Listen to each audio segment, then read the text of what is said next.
बिस्मिल्लाहिर्रहमानिर्रहीम। अस्सलाम वालेकुम एवरीवन। मैं हूं आपका मेज़बान मोहम्मद उसामा खालिद। उम्मीद करता हूं कि आप सब खैरियत से होंगे। तमाम हिस्टोरिकल सीरीज़ के एंड होने के बाद ये तकरीबन मेरी पहली वीडियो है और क्योंकि सीरीज़ एंड होने के बाद फ़ौरन ही ईद की छुट्टियां आ गई थी और उसके साथ मेरा छोटा सा एक्सीडेंट भी हो गया था, तो इस वजह से मैं मज़ीद कोई वीडियो नहीं बना पाया था। लेकिन अभी मैं सुल्तान महमद के हवाले से एक मौजू पर वीडियो बनाने के लिए दोबारा आपकी खिदमत में हाज़िर हूँ और बेसिकली इस वीडियो का जो टॉपिक है वो है हरूफियों के हवाले से, जो कि बार बार मेरे कमेंट सेक्शन में मतलब कि ये क्वेश्चन आ रहे थे कि हरूफी कौन थे। तो इस पर मैंने पहले भी बताया था कि रोशनी लाइट की एक वीडियो थी जिसमें उन्होंने एक्सप्लेन किया हुआ था फजलुल्लाह अस्सराबादी और हरूफियों की कंप्लीट हिस्ट्री को, लेकिन मैंने वो वीडियो नहीं देखी थी क्योंकि मैं ज़्यादातर मालूमात जो है वो ख़ुद ही सर्च करके हासिल करता हूँ, ना कि किसी की वीडियो देखकर। और मैं अभी भी इस वीडियो में भी वही मालूमात शेयर करूँगा जो मुझे मालूमात हरूफियों के हवाले से मिली हैं। तो जहाँ तक बात की जाए हरूफियों की, तो ये सूफ़ी मतलब लोग थे, मतलब जिस तरह से आज भी सूफ़ीज़म है और रूमी के ज़माने से ही चली आ रही है, उससे पहले की भी है। तो बेसिकली ये भी सूफ़ी लोग ही थे, लेकिन इनका जो है वो हरूफ जो होते हैं उन पर अकीदा था और ये लफ्ज़ों से ही खेला करते थे, उनसे ही अपने मानी निकालते थे। और अस्त्राबाद जो है वहाँ से ही शुरू हुआ था और उसके बाद जो है वो वेस्टर्न ईरान और अनातोलिया तक भी फैल चुकी थी 14वीं और 15वीं सदी में, जो कि हमने अभी सुल्तान महमद वाली सीरीज़ में देखा भी था। अब बेसिकली अगर बात की जाए इस जमात की बुनियाद की, तो ये बुनियाद जो है वो रखी थी जो फजलुल्लाह अस्सराबादी थे उन्होंने रखी थी, और जो कि अस्सराबाद में ही पैदा हुए थे, जिसको आजकल गोरगान कहा जाता है और ईरान में ये वाक़ई है। और फजलुल्लाह अस्सराबाद जो है वो 1340 में पैदा हुए थे और 94 में वफ़ात पा गए थे। और वो भी सूफ़ीज़म के साथ जो है वो काफ़ी लगाव रखते थे और मंसूर अल हलाज और रूमी की जो तालीमात है वो हासिल करते थे और उसमें उनको काफ़ी दिलचस्पी थी अपनी शुरू के जो उम्र है उसमें। लेकिन जैसे जैसे उम्र बढ़ती गई वो मज़ीद जो है वो रूहानी तालीमात की जानब जो है उनका लगाव बढ़ता गया। और सबसे पहले जो उन्होंने कोशिश की थी वो तैमूर सल्तनत के जो अमीर तैमूर थे उनको अपने शिकंजे में बसाने की कोशिश की थी। लेकिन 1394 में अलिंजा टावर जो कि नकजीवान के हैं इलाके के करीब, उसके जो हुक्मरान है उसके बेटे से उनका कत्ल कर दिया गया था, जो कि मीरान शाह है, और तैमूर के जो बेटे थे बेसिकली वही थे। और उसके बाद जो बहुत ज़्यादा मिकदार थी हरूफियों की वो उनको मार दिया गया था। इसीलिए कहा भी जाता है कि हरूफी को ना अमीर तैमूर जो है वो जल्लाद बन गया था और उन्होंने उसको अपने इलाके से ही निकाल दिया था। अब इसके बाद हुआ ये कि इस वजह से उनका जो आइडिया था वो काफ़ी जो है वो मुख्तलिफ़ दर्जों तक उनका आइडिया मतलब कि बहुत ज़्यादा उनको फ़र्क पड़ा, जो कि अभी लेकिन फिर भी बाद में भी वो अनातोलिया और बल्कान के इलाकों में जो है वो बढ़ते रहे। और जो फजलुल्लाह का एक पर्सनल स्टूडेंट था रफ़ी, जो कि बल्कान की जानब जो है वो हिजरत कर गए। फजलुल्लाह के हिसाब से जो कुरान पाक को खोलने की जो सातवीं किताब है, सील्ड बुक है, उसको वो बेसिकली हरूफ में छुपी हुई थी और इसीलिए वो हरूफ जो है वो उन पर ही ज़्यादातर नसर करते थे। और वो इस जो है वो 7 नंबर को काफ़ी जो है वो अहमियत भी देते थे। ये चीज़ हमने इस सीरीज़ में भी देखी है। और क्योंकि वो कहते थे कि 7 ज़मीन हैं, 7 आसमान हैं और डिफरेंट तरह से जो सूरह फातिहा की अगर सूरतें भी देखी जाएँ वो भी 7 हैं। और उसके बाद वो बेसिकली ये भी क्लेम करते थे कि अल्लाह ताला ने जो हज़रत मूसा हज़रत आदम को बनाया और उसके बाद हज़रत मोहम्मद को बनाया, और उसके बाद मतलब वो उन्होंने ख़ुद को भी उसी कैटेगरी में शामिल किया जिसमें अनबिया थे।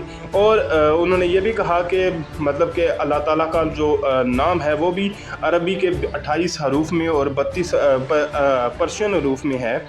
और जो 7 है वो फिर भी जो की नंबर है, जैसा कि मैंने पहले भी बात की और सूरह अल-फातिहा के हवाले से भी यहाँ पर बात की जा रही है कि उसमें भी 7 आयात हैं।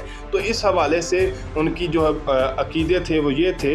अब बात कर लेते हैं हरूफियों के अमीर तैमूर के साथ या तैमूरी सल्तनत के साथ क्या मसले थे। तो बेसिकली अहमदुल्लूर थे जो कि एक हरूफी ही थे, उन्होंने शाहरुख को कत्ल करने की कोशिश की थी, लेकिन शाहरुख उससे बच गए थे। हालांकि उनको कुछ छोटी मोटी इंजरीज हुई थी, लेकिन उसके बाद उनका रद्द अमल जो था वो काफ़ी सख्त था और उन्होंने तमाम हरूफियों को कत्ल करवा दिया था।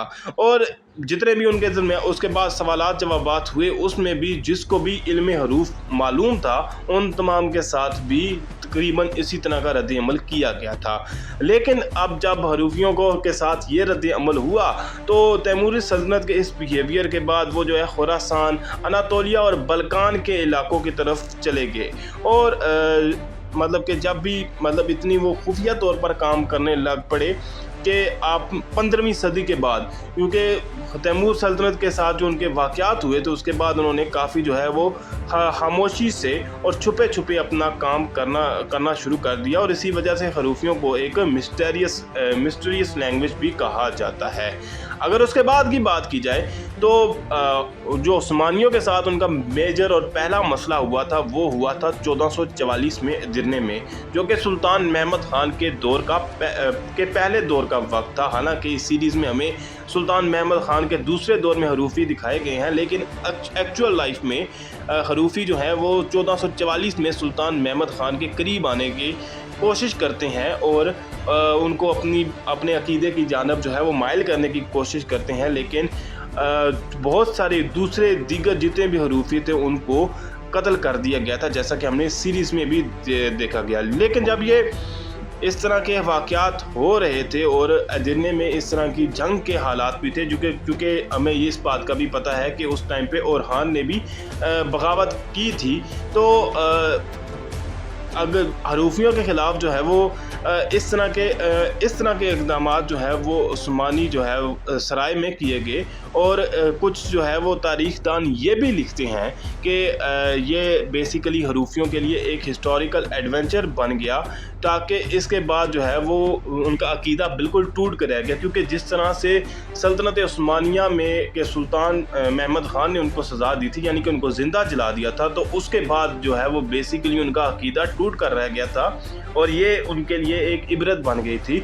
और ये चीज़ हमने सीरीज़ में भी देखी है। लेकिन जैसा कि मैंने बात की कि वो बेसिकली 1444 का टाइम था, जिसमें सुल्तान महमद ख़ान की उम्र जो है वो काफ़ी थोड़ी थी। हालांकि सीरीज़ में जो है वो डिफरेंट चीज़ दिखाई गई है, लेकिन फ़िलहाल अगर बात की जाए इस सीरीज़ की तो तारीख़ के हवाले से बहुत सी चीज़ें इसमें दिखाई जा रही हैं, जो कि एक काफ़ी जो है वो नोटिसेबल और काफ़ी अच्छा पॉइंट है। आप इस पे इतना ज़्यादा जो है वो उनको ब्लेम नहीं कर सकते, क्योंकि कहीं ना कहीं तो उन्होंने कुछ चीज़ों को एडजस्ट करना ही होता है। और सबसे अच्छी चीज़ ये होती है कि अगर इस तारीख़ को दिखाया जाए, क्योंकि तारीख़ में अगर ये वाक़यात हुए हैं तो अगर ये ना दिखाए जाते इस सीरीज़ में तो वो फिर गलत था। लेकिन जो भी है इस सीरीज़ में ये चीज़ें तमाम दिखाई गई थी और बेसिकली हरूफियों की ये तमाम जो है वो तारीख़ थी। अगर किसी को वीडियो अच्छी लगी तो वीडियो को लाइक लाजमी करिएगा, चैनल को सब्सक्राइब करें और बेल आइकन को प्रेस करें ताकि आपको तमाम नई वीडियोस की अपडेट्स मिलती रहें। और सुल्तान महमद ख़ान के मतलब के हवाले से ये पहला मौजू था और इंशाल्लाह आने वाले दिनों में एक और मौजू पर भी वीडियो आएगी।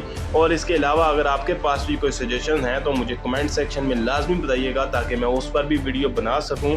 और अगर कोई मालूमात देते हुए कोई गलती हो गई हो तो उसके लिए भी मैं पहले से ही माफ़ी तलब करता हूं। मिलते हैं बहुत जल्द नई वीडियोस के साथ, तब तक के लिए इजाज़त दीजिए, अपना ख्याल रखिएगा। अल्लाह हाफिज़।